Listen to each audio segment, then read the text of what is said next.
Hi everyone, and welcome back to a Sport Exercise Psychology screencast. We're going to be focusing on motivation in exercise context today, looking at how motivation can influence participation, adherence, maintenance of such things such as exercise and fitness. Also, then we're going to focus on models of exercise behaviour. So we're going to look at the different kind of models that explain this process. Hopefully you've watched the previous screencasts and are up to date, and we'll move on to this content for your second assessment. Again, just to reiterate, these are the key books. The Applied Health and Fitness Psychology book by Ansel is really good, especially in relation to you guys on a health and fitness pathway. And then there's your generic Weinberg and Gould Foundation book, which covers some really great chapters on burnout, mental well-being, motivation, stress, anxiety, arousal, and so on. So it's a really good book to refer to. I expect to see these being utilised in your assessments. So please ensure you read these book chapters. So what have we covered so far? So have a think, have a little bit of a reflection on what we've covered so far in regards to your second assessment content. What have we looked at? So we've looked at stress, anxiety and arousal. We've looked at, how they influence and relate to performance, whether that be in an organisational job, whether it be as a health fitness practitioner, as an exerciser, in a general fitness setting, and also in regards to if you're an athlete and so on. So we've had a look at that.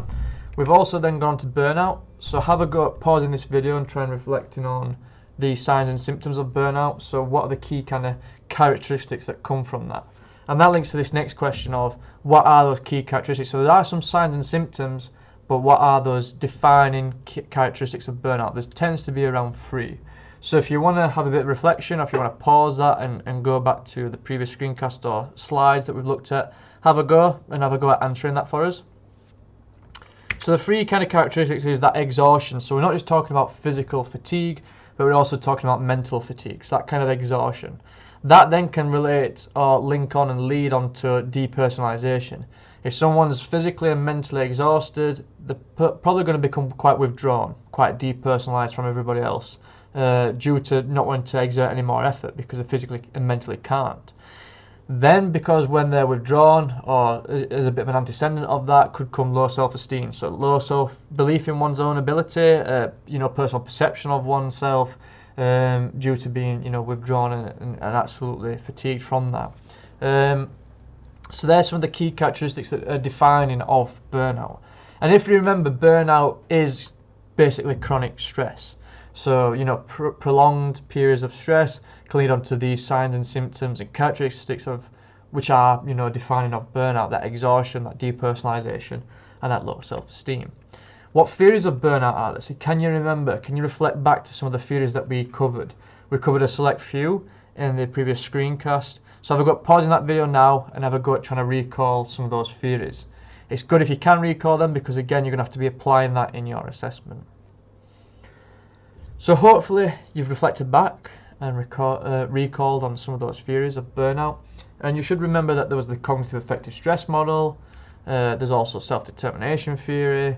We also looked at an integrated model of burnout, and there's many more that I said if you wanted to do some wider reading you can do. But we are focused on these, and you should be quite familiarised with self-determination theory by now, and looking into that in regards to self-determination theory is competency, autonomy, relatedness, and it can be applied quite a range of concepts when it comes to psychology. Cognitive affective stress model, integrated model of burnout, ensure you reflect back on it and see that process, because again, if you want those higher grades, you need to be critiquing, showing critical thought, comparing and contrasting between the different models that you're going to discuss. When we're talking about,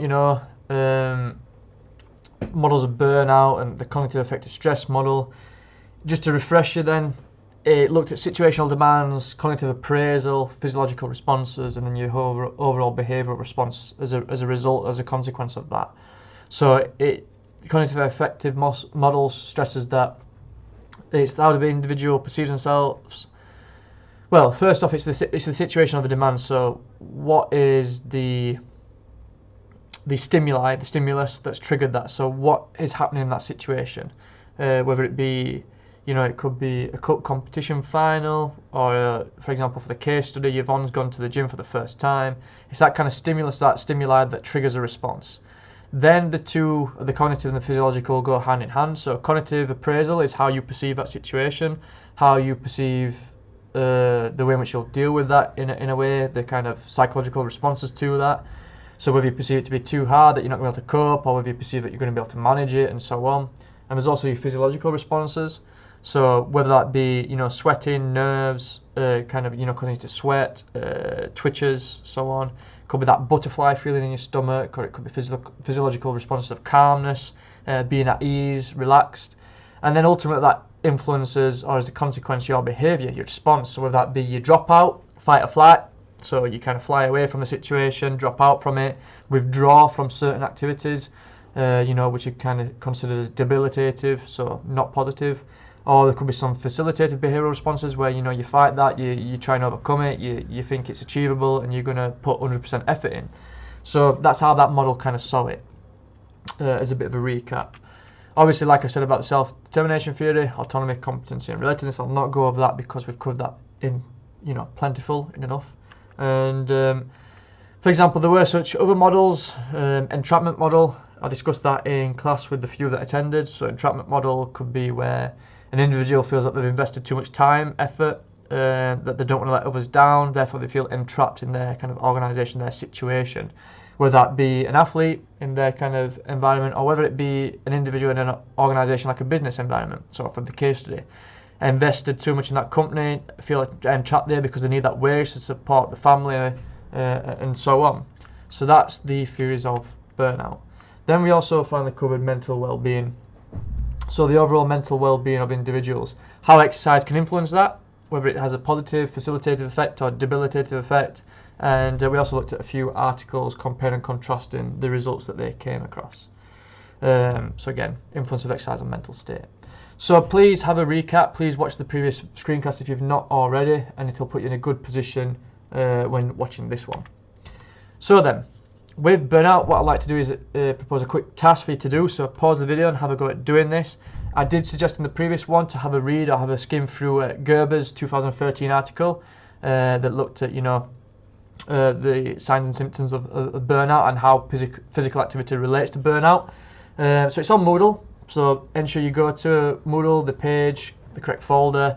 If you go into the burnout one, or if you go into, for example, this one, motivation, get the Gerber article up. And I'd like to summarise some of the key findings. So if you use the abstract, look at the key bits there. If you go straight to the discussion and conclusion, results section, you'll see those results. And I'd like to summarise the key findings in a bit of a few bullet points.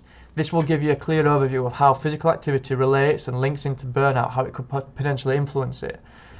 This is a beneficial task because if you've got those key kind of summaries, those key findings, it's something you can incorporate within your presentations.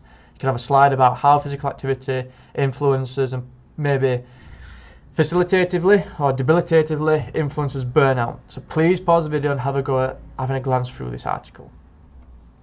So hopefully you've done that and you've got some key findings that you can relate to your assessment. It'll put you in a really strong position. Here are some resources. So resources for health and fitness professionals and also coaches. And I say coaches because coaches can be, for me personally, a phrase or term that is interchangeable. So teachers can see themselves as coaches, coaches can see themselves as teachers, personal trainers, they coach people, teach people new skills. So it definitely interlinks with you guys. It might be just a case you're rewording some of the things that come across. So as you can see from the first URL, this one takes you to resources for coaches. There's a really good article on burnout there. So it might be a case of reading it. It might apply to athletes specifically. However, for you guys, if you're going into those sports science roles or supportive roles, have a read of that. It'll be very beneficial for you. Also, the second URL just below, there are articles on there for exercise adherence tips. So obviously for Yvonne, you wanted to put together an anxiety maintenance strategy plan. So obviously for some adherence tips there, you want to ensure that she maintains her exercise regime, so have a read of that. There's also the psychological benefits of exercise. There's an article there about how exercise can improve mental well-being. So please utilize these resources. So we've looked at key textbooks that I've referred you to. I've referred you to some key journal articles that I'd like to see you referring to. And also now I'm sending you and referring to your psychological bodies, so the AASP, so Association for Applied Sports Psychology. On here, feel free to read through some of these resources. There's some really strong resources there. If you go to the main web page, there's a drop-down tab that says resources, and there's loads for coaches, parents, you know, health fitness professionals, and so on. So please utilize this support. So then, with what we've covered so far, when we've looked at stress, anxiety, arousal, burnout, and mental well-being, how does this relate? How does this fit into the assessment and also the case study? So have a look at some of this criteria and you know, pointers. Like I've said, we've covered stress, arousal, anxiety, burnout, and physical activity and mental well-being. So think about here what you're going to be including in each section, each criteria. Think about how you're going to structure your presentation. What slides are going to include what information. To be a good way to start prepping and planning now. Don't wait till the end of each screencast to put everything together. You should be working through this step by step. So please start structuring your slides on stress, anxiety, arousal, on burnout, and physical activity and well-being. And after this slide, after this screencast, and the next one that I'm going to do is a separate one, you can then start talking about motivation and the models of behaviour change. And that's pretty much all it is all criteria covered. I'll then probably finalise with one assessment support session where I can deliver it in face-to-face person, and also I could do a screencast. But have a go now, look at its criteria, get the brief up, and think about how you're going to structure it and what information you're going to include on what slides. So pause the video and start structuring your presentation. Start putting in some bullet points about what you're going to include. Also, with what I've just stated about the content that we've covered, think back to this case study. So you should all have a printout of this. It's all on Moodle as well for you to access. So obviously she's 53 years of age, 2 teenage children, recently given up smoking after 38 years of the habit, and so on and so forth. Have a read through and think about what content we've covered and how that fits and relates to Yvonne. Remember, to get high grades, to get the better grades, you want to be applying your knowledge and understanding to situations. So this is a great way to be creative and apply it to this case study for Yvonne. If you want to get, you know, those D's, 1s, 2s and 3s, it's talking about, you know, considering the unforeseen. So think about things that might be an implication for the future for Yvonne. How is she going to maintain her exercise program? How are you going to prevent relapse? And so on like that. So have a go at thinking about this, you know, for the higher grades. So, like I've just mentioned, from that previous slide, you know, we looked at Yvonne's background information just then. I got you to do this as one of the first original tasks, so it should be kind of fresh in your mind, or you should already have this information. But what were the key considerations for Yvonne? What may impact her involvement within physical activity? So when you're looking at that, what's the key considerations there? And what will impact her physical activity, her adherence to exercise program? So have a quick, you know, pause of the video and think and relate it. An article that I suggest you to look at is identifying potential barriers to physical activity adherence. So looking at how body mass is a sensitive issue for some individuals, and it can be a predictor of fear during exercise. So if we're talking about Yvonne, we know her BMI scale, we know her height and weight, and we could probably class her in a certain category. So, you know, something to advise is in your presentation is probably speak about where she lands in that BMI category. Therefore, we potentially know that we know that she suffers from anxiety because we're putting together a strategic plan for her. So therefore, this article, you know, is really relative. So please have a read through a Smith's 2010 on Moodle and have a look at, you know, what does this article suggest? Go to the key areas, the abstract, results, discussion. Have a glance through, print it off, maybe highlight some key areas, and have a go at relating it and implementing it within your actual presentation to be really beneficial for you. So then, motivation and physical activity, what do the stats say? So again, I'd like to have a go, pause in this video, have a Google, have a search, what are the latest physical activity, exercise, weight, and so on, some generic health statistics. What do those stats say? What do they say about British or UK males, females, their exercise participation levels, obesity rates, overall health stats? So pause this video and have a look and get some down, because these will be great to refer to in your assessment. Something that you can draw upon to show the significance and importance of why you know, physical activity can benefit individuals. So have a go at doing that for us. So some generic stats that I've researched, really contemporary pieces of information as well, you know, 2017. So here from the latest publication of the NHS from 2017, it states that 58% of women and 68% of men in 2015 were overweight or obese, so fell into that category. Obesity prevalence increased from 15% in 1993 to 27% in 2015, so over 10% increase in that short period of time. There are several factors which can influence levels of health, well-being and obesity, but a prevalent factor in research is physical inactivity. So thinking about Yvonne, the case study, her lifestyle, physical inactivity, being inactive, we need to increase those activity levels. These stats are kind of highlighting that. It states here that an estimated 20 million aren't meeting governmental recommendations for physical activity. And also that physical activity costs around 1.2 billion for the UK to address such health issues of our population. So again, look at some stats, apply it, and it will help support and evidence why it's important to incorporate physical activity. So a bit of a recap then. So what is motivation? Can you remember how we define motivation? What did we refer to motivation as? Pause the video, have a look back at some of your notes, maybe have a quick research task, but try and get a definition up. There's a really good one from Weinberg and Gull's book chapter on motivation, so have a glance at that. So you'll remember, or hopefully you remember, that when we define motivation, we looked at and we focused at these key terms about direction and intensity of one's effort. Whether someone goes towards situations that could be challenging or not, and how much intensity, how much effort they exert in certain situations. So it's that key aspect of direction, intensity. And if you remember, there's also intrinsic and extrinsic factors. So again, please recap over what we mean by intrinsic motivation, what we mean by extrinsic factors, how they relate, which is the best to incorporate if you want to maintain something over a long period of time.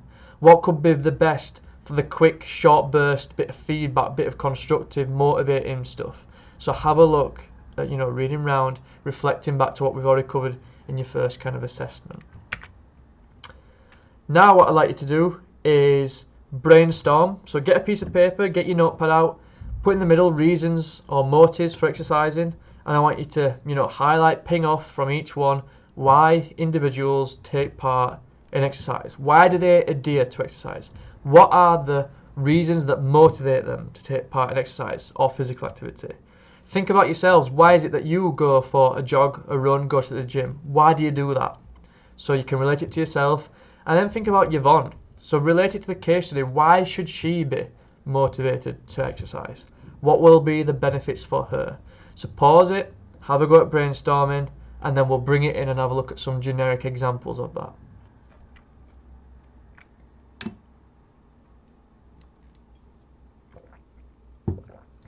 So hopefully you paused the video and had a good attempt now at brainstorming and finding out some of the reasons and motives for exercising. Whether you've found literature, because the Ansel book's got some good, reasons and factors that motivate people, or whether you've just done it off your own back, off your own knowledge, we're now going to have a look at some research and see what some of the most common reoccurring themes are. So for example, some reasons why people participate in exercise or physical activity could be to improve physical appearance, could be for the enjoyment factor, it could be because of the challenge, it could be to reduce stress and depression, to improve mental health. There's many here that you can consider. There's many here that can relate to Yvonne. So when we're thinking about that case study, we know she suffers from anxiety. We want to boost her confidence. Therefore, a way to boost her confidence is maybe to boost or enhance her self-esteem. Get her in a social group to support her. So opportunities to socialise with other people that she's never met before. Achieve common goals with those people. Lose weight. We've looked at the case today and we know what BMI category she falls in. So hopefully if we lose weight, improve her physical appearance, you might start to see an improvement in her own self-esteem and confidence. Things like this can link. Think about how you can relate it to the case study. Don't just start doing generic examples, which are fine, but again, it'd be great to have a consistent relationship and relating your information, your statements to the case study. Same thing, I want you now to brainstorm reasons for not exercising. Think about yourself. Why is it that you might have taken some time out? Why is it that you don't exercise full stop? What about others? What do you know? What does research say? have a go now, pausing the video and thinking about why people don't take part in exercise.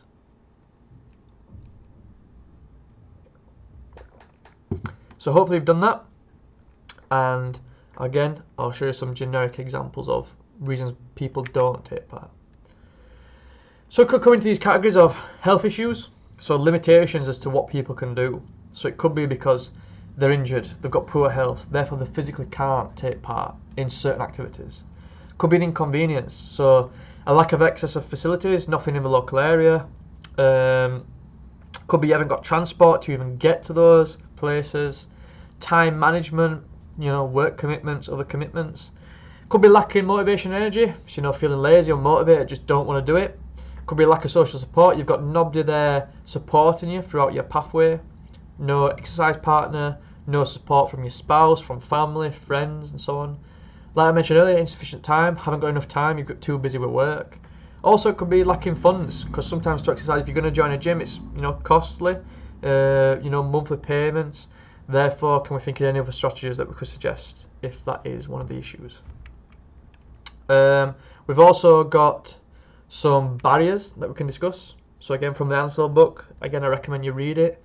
Exercise barriers and sources of negative thought. So again, could be ill-matched fitness facilities, so facilities that don't facilitate what you need. Could be physical limitations.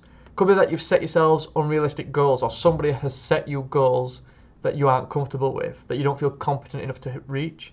Could be burnout, suffering from a lot of stress, chronic stress over a long period of time. Physically, mentally exhausted, therefore that's straight away a barrier as to why should I go to the gym and exert any more effort than what I already am doing. So again, something else for you to consider. Here I've got some screenshots of journal articles that are available on Moodle. Also search further and wider afield, because to get the higher grades and marks we want to see a wide breadth and depth of information and resources being used. So don't just limit yourself to some of these that I'm suggesting, go out and research further. So we've got the Engler article here, I want to keep on exercising but I don't, the negative impact of momentary lacks of self-control on exercise adherence. Think about the case study for Yvonne. Suffers from anxiety, going to the gym for the first time, it's a hard situation. How can we help improve her self-control? How can we help her maintain her exercise regimes? Therefore, if you refer to these articles, it'll help you. Also, we've got the Smith's article, identifying potential barriers to physical activity adherence, anxiety, sensitivity and body mass as predictors of fear during exercise. This is one of the articles that I mentioned to begin with, to have a read. Again, it relates 100% to the case study, about anxiety, fear, obviously body mass, because we know about Yvonne's BMI. So please utilize these sources, have a read. They're not that long, and obviously if you go to the key pieces of information or the key areas, results section, discussion sections, then you can highlight the key bits that you need to refer to. Always refer to the abstract, 'cause it's a good snapshot straight up. Reading that I recommend is that please start reading around the theories of exercise behaviour. So in the next screencast we're going to actually cover the actual models, the actual theories in depth and detail.